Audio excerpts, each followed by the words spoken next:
जय हिंद। कैसे हैं आप लोग? आशा करता हूँ स्वस्थ होंगे। मैं नितेश रंजन स्वागत करता हूँ आपको आरएस फाउंडेशन पे। आज हिस्ट्री का एक बहुत ही इम्पोर्टेंट टॉपिक जो हर एग्जाम में पूछा जाता है। वैसे आपको पता है कि किसी भी एग्जाम में, खासकर बिहार का, उसमें मॉडर्न हिस्ट्री का रोल कितना होता है। और मॉडर्न हिस्ट्री में खासकर जो अंग्रेज के शासनकाल का जो पीरियड है, उससे ज़्यादा से ज़्यादा क्वेश्चन आते हैं। और उसमें सबसे इम्पोर्टेंट है governor, governor general and viceroy of India. ठीक है, इससे भर भर के क्वेश्चन आते हैं हमारे एग्जाम में।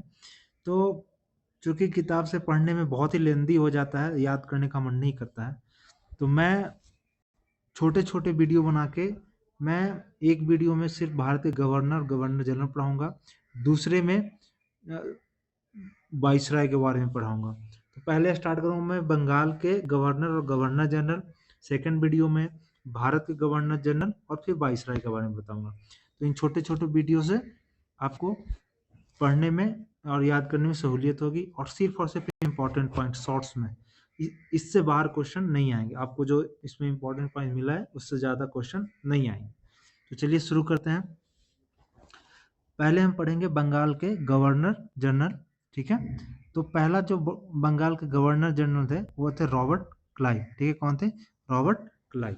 तो इनका कार्यकाल था 1758 से 1760 और 1765 से 1767 के बीच में। ठीक है, तो इनका शासनकाल में जो इम्पोर्टेंट पॉइंट है वो ये है कि सबसे पहला बात है कि जो प्लासी का युद्ध हुआ था 1757 में, उनमें अंग्रेज की तरफ से, ब्रिटिश की तरफ से ये उसके हेड रहे थे। ठीक है, तो आपको पता है कि प्लासी का युद्ध जो 1757 में हुआ था, उसमें ब्रिटिश विजयी हुए थे, तो जिसका नेतृत्व रॉबर्ट क्लाइव ही कर रहे थे। इनके ही गवर्नर में कार्यकाल में ये हुआ था।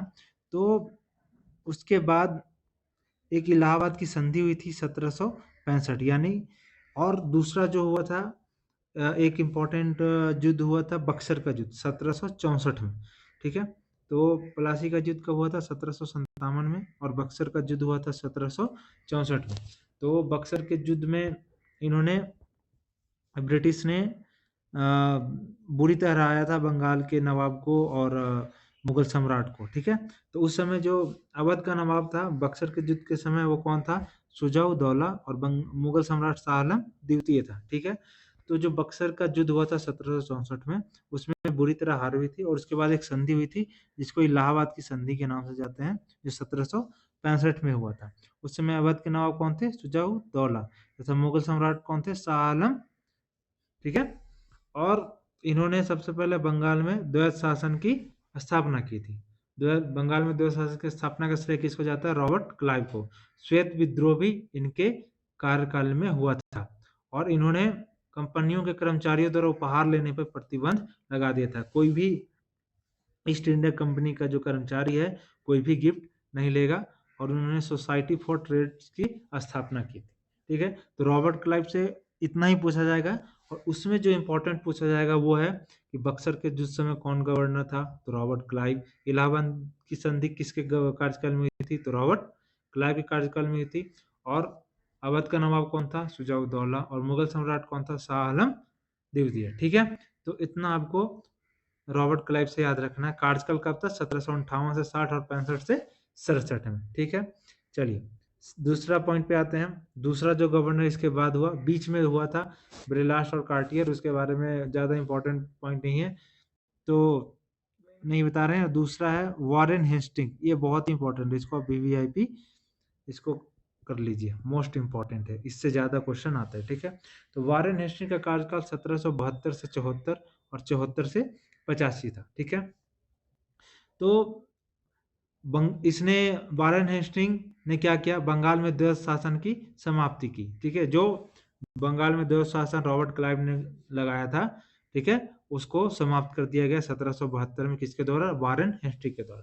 और साथ ही साथ जो बंगाल के गवर्नर का पद था उसको खत्म करके अब बंगाल का गवर्नर जनरल कहे जाने लगा। और इस तरह बंगाल का जो पहला गवर्नर जनरल हुआ वो कौन हुआ? Warren Hastings. तो पूछेगा कि बंगाल का पहला गवर्नर जनरल कौन है? Warren Hastings. और बंगाल का अंतिम गवर्नर कौन है, तो भी वारेन हेस्टिंग। ठीक है, वारेन हेस्टिंग का देखते हैं क्या क्या किया। ये बंगाल में द्वैध शासन की समाप्ति किया। ठीक है, इसके कार्यकाल में प्रथम आंग्ल मराठा युद्ध 1775 से 82 में हुआ था। ठीक है, द्वितीय आंग्ल मैसूर युद्ध इसी कार्यकाल में 1780 से 84 हुआ था। ठीक है, द्वितीय आंग्ल मैसूर युद्ध जो युद्ध हुआ था वो 1700 द्वितीय आंग्ल मैसूर युद्ध 1780 से 84 में किसके कार्यकाल में हुआ था, वारेन हेस्टिंग की। हुआ था रेगुलेटिंग एक्ट के तहत कलकत्ता में उच्चतम न्यायालय की स्थापना 1774 में की गई थी वारेन हेस्टिंग के कार्यकाल में। और इसने क्या किया था कि नंद कुमार जो ब्राह्मण थे उनको गलत आरोप में फांसी की सजा दिलवाई थी 1775 में। और उस समय जो उसका चीफ था कलकत्ता उच्च न्यायालय का, होता है एलिजा एम्बे, और इसके कारण उसको बर्खास्त भी किया गया था।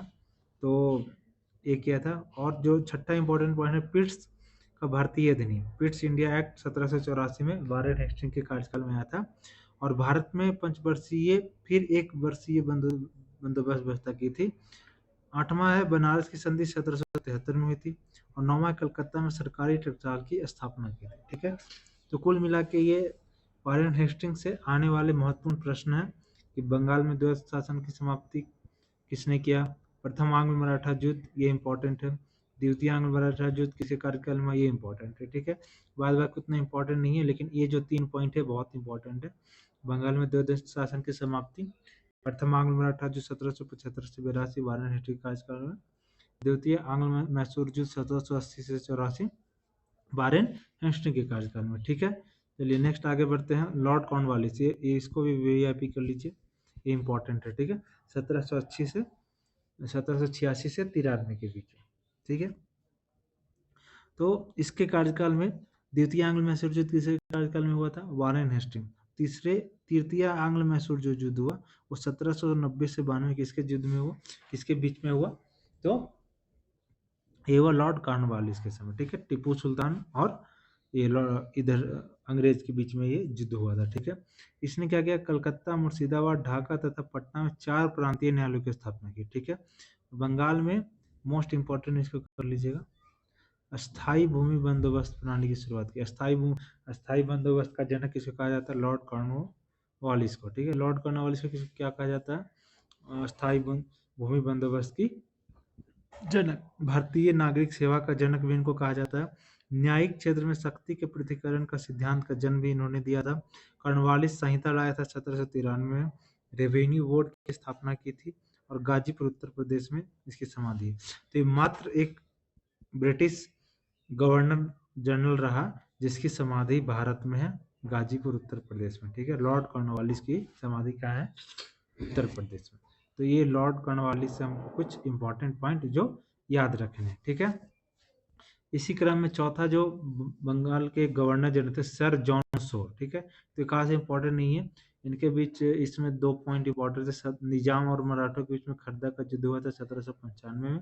1793 का चार्टर एक्ट पारित हुआ था और देश के राज्यों के प्रति हस्तक्षेप की नीति अपनाई, क्योंकि इनका मानना था इन्होंने किसी भी देश के राज्यों में अपनी कोई हस्तक्षेप नहीं किया। नेक्स्ट है लॉर्ड बेलेजेली। ठीक है, ये भी इंपॉर्टेंट है, 1798 से 1800। ठीक है, सहायक संधि प्रणाली की शुरुआत लॉर्ड बेलेजेली ने की। ठीक है, चतुर्थ आंग्ल मैसूर युद्ध 1799 जिसमें टीपू सुल्तान मारा गया था। ठीक है, तो चतुर्थ आंग्ल मैसूर युद्ध लॉर्ड बेलेजेली के काल में हुआ था। द्वितीय आंग्ल मराठा युद्ध, फर्स्ट आंग्ल मराठा युद्ध किसके शासन काल में हुआ था, तो वारेन हेस्टिंग। और द्वितीय आंग्ल मराठा युद्ध किसके काल में हुआ था, लॉर्ड बेलेजेली। ठीक है, इसने फोर्ट विलियम कॉलेज की स्थापना कलकत्ता में की थी, फोर्ट विलियम कॉलेज की स्थापना। 1802 में बाजीराव के साथ बेसिन की संधि की थी। ठीक है, 1802 में बाजीराव के साथ बेसिन की संधि की थी। सहायक संधि द्वारा ब्रिटिश साम्राज्य के लिए मिलाए गए क्षेत्र, ये इंपॉर्टेंट है। लॉर्ड बेलेजेली ने जो सहायक संधि प्रणाली लागू किया, उसके तहत इसने किस किस राज्य को अपने साथ मिलाया, तो सबसे पहला हैदराबाद। ठीक है, सबसे पहला हुआ हैदराबाद, फिर मैसूर 1798 में हैदराबाद को, 1799 मैसूर को, तंजौर को 1799 में, अवध को 1801 में, मराठा को 1802 में और भोसले को 1803 में। ठीक है, तो ये याद रखना है की सहायक संधि के द्वारा ब्रिटिश साम्राज्य में मिलाए गए क्षेत्र कौन थे? हैदराबाद 1798, मैसूर 1799, तंजौर 1799, अवध 1801, मराठा 1802, भोसले 1803। तो ये इंपॉर्टेंट पॉइंट आपको याद रखने हैं, ठीक है। नेक्स्ट आते हैं सर जॉर्ज वारले 1805 से 1807। बेल्लौर, इसके कार्यकाल में सिर्फ एक इंपॉर्टेंट था, बेल्लौर में सिपाही विद्रोह हुआ था, ठीक है। आगे चलते हैं लॉर्ड मिंटो प्रथम 1807 से 1813। महाराजा रंजीत सिंह के साथ प्रसिद्ध इनकी अमृतसर की संधि हुई थी 1809 में, ठीक है। लॉर्ड हेस्टिंग्स, इससे कुछ इंपॉर्टेंट पॉइंट आते हैं 1813 से 1823। इसमें प्रथम आंग्ल नेपाल युद्ध हुआ था 1814 से 16, जिसमें सूर्यगांव की संधि से ये युद्ध समाप्त हुआ था। थर्ड आंग्ल मराठा युद्ध 1817 से 18 इसके कार्यकाल में हुआ था, ठीक है। पहला किसके कार्यकाल में हुआ था? वारेन हेस्टिंग, ठीक है। दूसरा किसके कार्यकाल में हुआ था? तो ये लॉर्ड बेलेजली, और तीसरा लॉर्ड हेस्टिंग, ठीक है। पिंडारियों का दमन इसने किया था 1817 से 18 में, ठीक है। और बंगाल में काश्तकारी अधिनियम 1822 में किसने लागू किया? लॉर्ड हेस्टिंग, ठीक है। ठीक है, लॉर्ड एमहर्स्ट इंपॉर्टेंट है, और ये आखिरी वर्ण भारत का बंगाल का गवर्नर जनरल था। प्रथम आंग्ल बर्मा युद्ध 1824 से 26 के कार्यकाल में हुआ। अंग्रेजों और बर्मा के बीच यादवू की संधि किसके कार्यकाल में? लॉर्ड एमहर्स्ट की। और बैरकपुर की सैनिक छावनी में विद्रोह 1824 में लॉर्ड एमहर्स्ट के कार्यकाल में हुआ। तो इतना था 9 ये जो थे। एक लास्ट जो थे ये थे बंगाल के गवर्नर जनरल, ठीक है। इसके बाद इस पद को समाप्त करके भारत का गवर्नर जनरल पद लाया गया। तो उसका वीडियो, उसके बारे में हम नेक्स्ट वीडियो में पढ़ेंगे। और क्योंकि इस मैं छोटा छोटा करके ये वीडियो बना रहा हूँ ताकि आपको ज़्यादा लेंदी ना लगे, ठीक है। आशा करता हूँ इतना पॉइंट आपको समझ में आ गया होगा। वीडियो को 1-2 बार देखिएगा तो खुद पे खुद सब याद हो जाएगा, और इसमें जो पॉइंट दिखाया गया वो इंपॉर्टेंट पॉइंट है, ठीक है। तो अगर आपको ये वीडियो अच्छा लगा तो लाइक और सब्सक्राइब करें और कमेंट करें, ठीक है। और कौन कौन सा वीडियो और इंपॉर्टेंट वो बताएं। जय हिंद, जय भैया।